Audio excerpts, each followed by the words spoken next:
ناحیه وسیع ماه دکبر وقتی که مرکز ناحیه و دیگر همواری های آن در آغوش ابرها می باشند، برعکس این حالت زمین های تل و تپه های خواجه بعد بارشات برف و باران انا همین طور آفتابی است. خاک این زمین های للمی از تاثیر گرمی نوری آفتاب غذا گرفته به کشت آماده می باشند. نورخان عظیموف این روز را انتظار بود.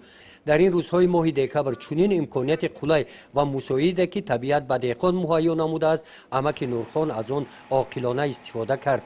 در همین لحظه ها جفت زمین را انجام داد.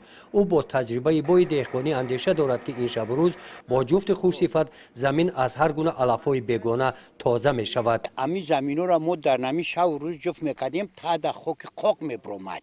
نمنوکی عموما نبود. حوزی رو جفت کرده سیم یگون قلوخ هم نیست. نم به درجه اولیای بغیری هم همه علفهای بیگانه برومدگی های. وقتی که حوزی کش کردی و علف بیگانه برومگی باشه، در وقتش علفهای بیگانه مثل گندم زراعت غم نمیته. اینور مزیاد نمیو کم نی. یعنی خوبه. به حد سال خوب اومده است. آخرش بخیر بیا و در بهار نمنوکی بسیارتر نشوه. اگر بسیارتر شوه بو خیلی کم هم ضرر میکنه و نیکی توزیره شوه بود.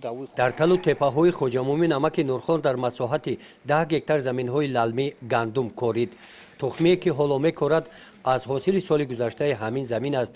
تا این مدت طبق توصیه متخصصان تخمی را برای کاریدن آماده کرده است. او میگوید که یکی از عامل‌های به دست آوردن حاصل بلند این از چگونه بودن صفت تخمی وابسته می باشد.